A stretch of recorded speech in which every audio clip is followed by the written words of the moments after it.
بسم اللہ الرحمن الرحیم. الامانی تغمی عیون البصائر.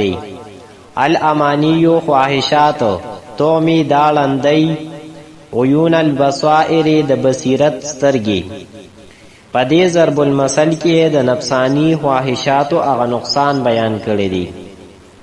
څنګه چې الله پاک انسان ته د ظاهری شیزونو د لیدو د پارسترګي ورکړي دي، دقسې الله پاک د انسان په لکه یو قوت ایښی دی او د هغه قوت په ذریعه انسان هغه شیزونه ویني کوم چې دته په ظاهري سترګو باندې په نظر نه راځي، او دې ته قوت بصیرت وي او دې ته عقل وي او د دې تعلق د الله سره دی. او دا د الله پاک یو ډېر لوی نعمت دی. او دا قوت بصیرت په هغه ځای کې کار کوي کوم ځای کې چې د انسان زړه د خواهشاتو او آرزوګانو نه خالی وي، او چې کله د انسان په لکه خواهشات او آرزوګانې راشي نو دا قوت بصیرت خپل کار پریږدي او د دې هغه چې کوم قوت دی د لیدو هغه ختم شي، نو گویا کې د انسان د زړه سترګې دالندې شي او دا خواهشات د الله پاک د دوی دومره لوی نعمت د ختمېدو سبب وګرځي. نو موږ له پکار دي چې موږ خپل زړه د خواهشاتو او ارزوګانو نه پاک کړو. الامانی تغمی عیون البصائر د دې لغوي تحقیق داسې دی چې الامانی دا جمع مکسر ده او د دې واحد راځي امنیت معنی د خواهش. تغمی دا د فعل مضارع واحد مؤنث عیب صیغه ده او دا راځي د باب افعال نه. اغما یغمی اغماءنی مصدر دی معنی دا لندول.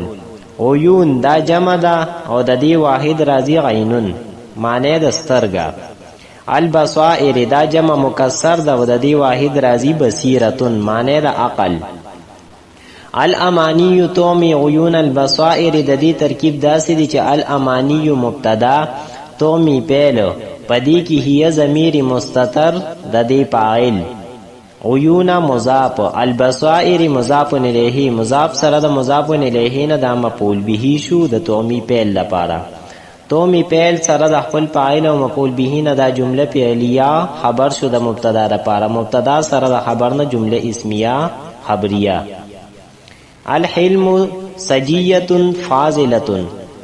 الحلم بردباری، سجیه دا عادت فاضله د فضیلت والا.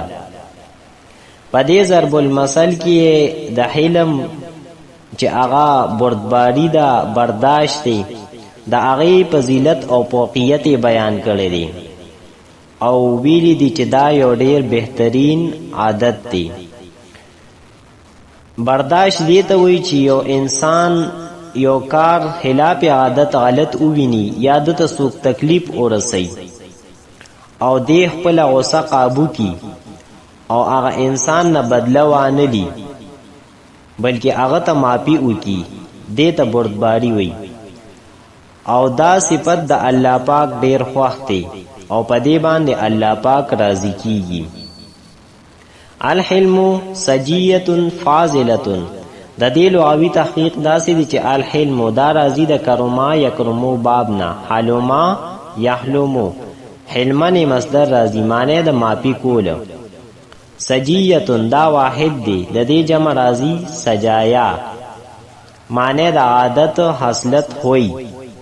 فاضلتون دا د اسم فاعل واحد مؤنث صیغه ده او د دې جمع راځي فاضلاتون معنی د فضیلت والا. او دا راځي د نصر ینصرو باب نه، فضلا یفضلو، فضلن مصدر دی. الحلم سجیه فاضله د دې ترکیب داسې دی چې الحلم مبتدا، سجیه موصوف، فاضله صفت. موصوف سره د صفت نه دا خبر شو د مبتدا لپاره، مبتدا سره د خبر نه جمله اسمیه خبریه. الحمیه رأس کل دواء. الحمیه پریز، رأس دا جړه دا کل دواء د هرې دوی. پدې ضرب المثل کې د پریز هغه فوقیت او فضیلت بیان کړی دی.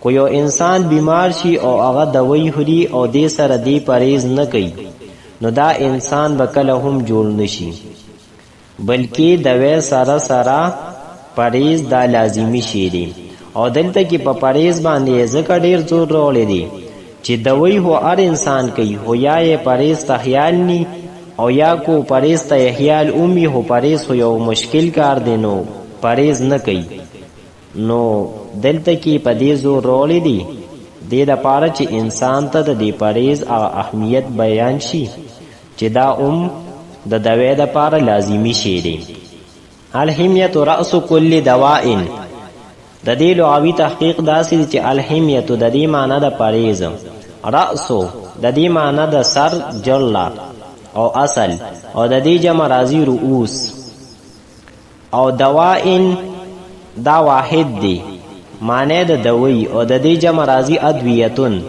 الحمیت رأس کل دواء د دې ترکیب داسې دی چې الحمیت مبتدا رأس مضاف کلی دا د رأسو د پاره مضاف الیه دی بیا مضاف ته دواء ته دواء مضاف الیه مضاف سره د مضاف الیه نه دا بیا مضاف الیه شو د رأسو د پاره مضاف سره د مضاف الیه نه دا خبر شو د الحمیت د پاره مبتدا سره د خبر نه جمله اسمیه خبریه